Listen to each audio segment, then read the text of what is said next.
Okay, y'all, so I'm going to do two things. One, I'm going to be doing my hair today. I'm probably going to be adding an all-natural type of red to it. I have like some blackberries. I think I have some cherries down there. And I'm going to be taking it and I'm going to be highlighting it.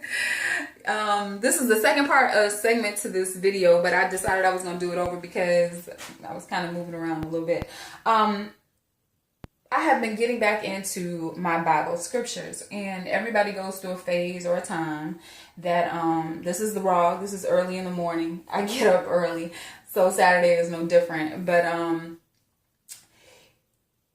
I've been trying to figure out, things in my life, what's been going on, and exactly what I need to be practicing. So I started turning towards the Bible again.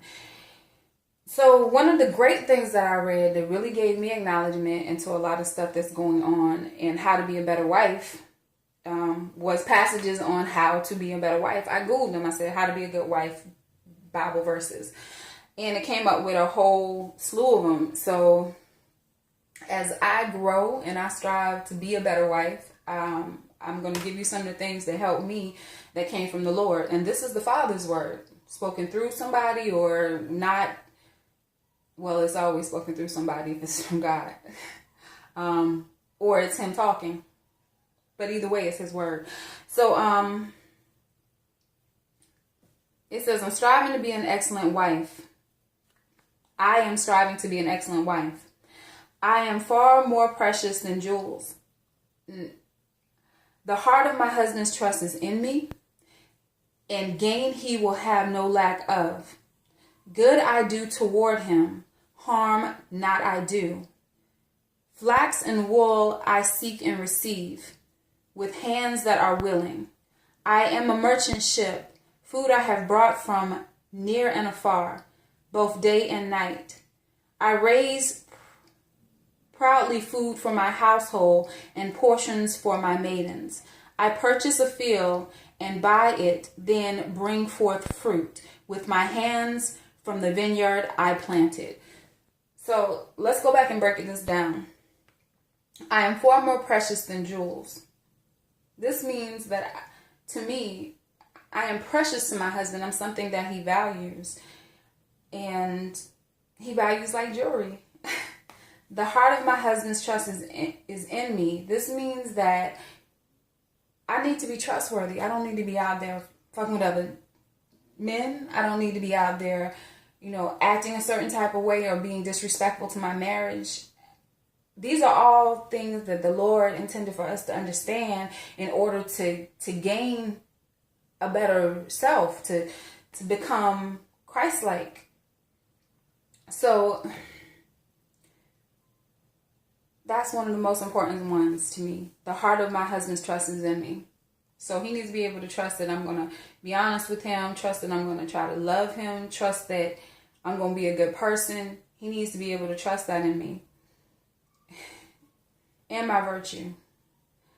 And gain he will have no lack of. So that means that I speak goodness over my husband. I speak abundance over my husband. I want him to do well. I want him to prosper.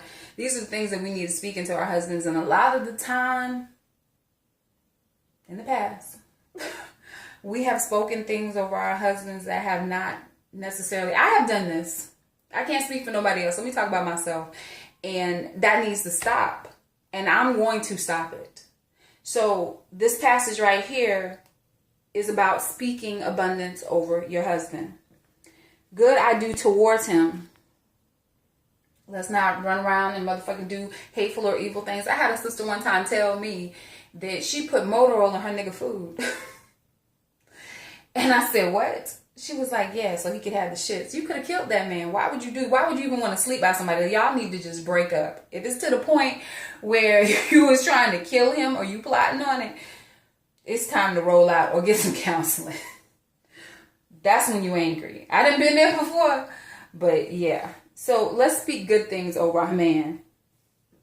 And harm I will not do. So again, don't harm him. Don't try to do malice things towards him. Then the Bible goes on and the Father is spoken and he says, flax and wool I seek and receive with hands that are willing. That means that you as a woman are receiving these things, that you are receiving the vegetation, and you are receiving the clothing, and you washing them, you keeping up the house. This is along those lines. And then that time they had different wording for it, but that's what it means.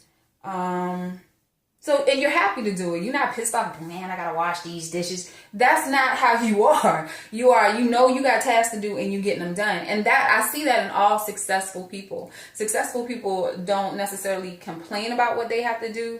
And well, everybody complains, but successful people get it done. So, and that's what you have to try to exude. My problem is that you have successful people that get it done, but then you have leadership that is shit. There has to be a paradigm shift.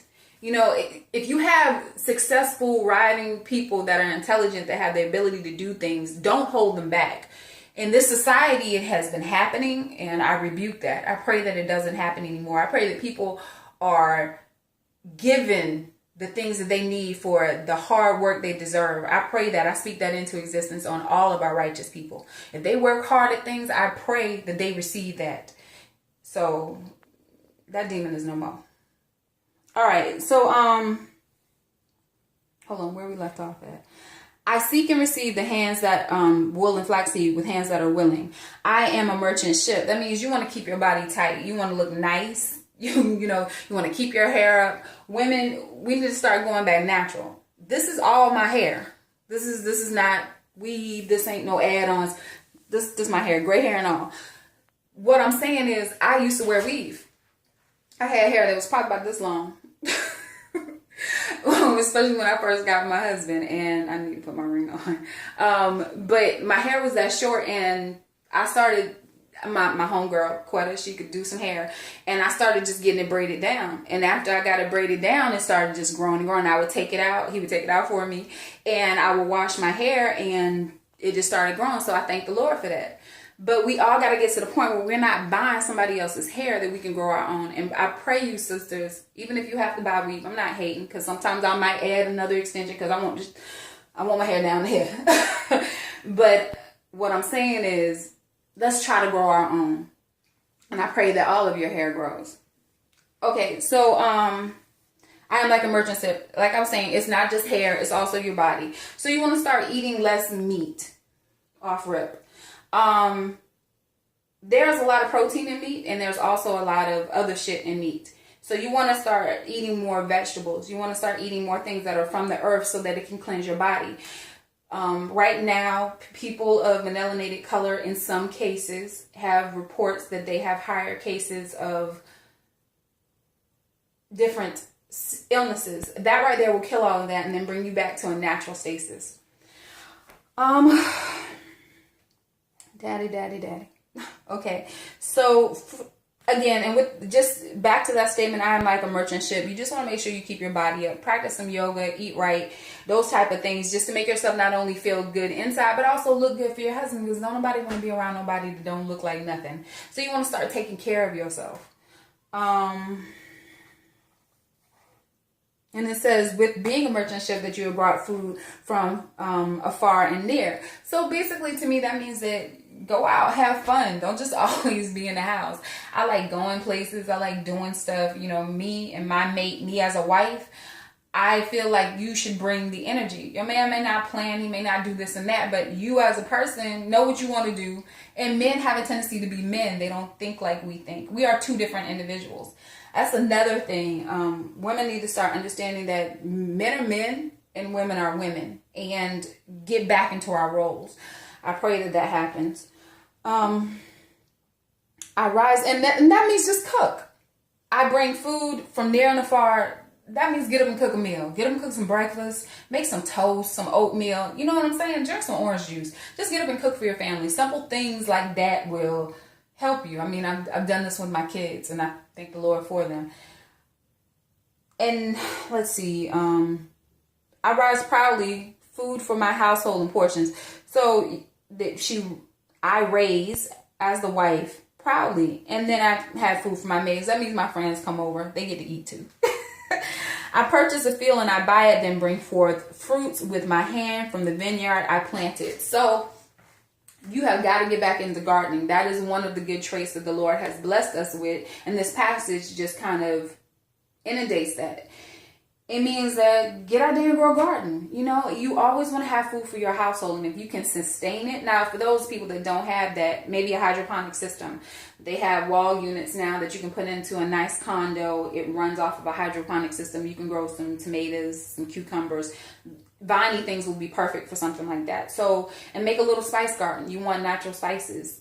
I'm going to start a thing. Matter of fact, I'm going to do a video with my son in a little while, but it's actually going to be on what's in your cabinet. And I'm basically going to pull out anything. I think today I'm going to do my favorite, which is turmeric. Turmeric is a super antioxidant. It's really good for you. It's good in teas. It has natural healing properties. So I'll be talking about that today. But the moral to the story is just be a good wife and try your hardest and reference the Bible, because God's words will lead you further than you can ever lead yourself. Amen.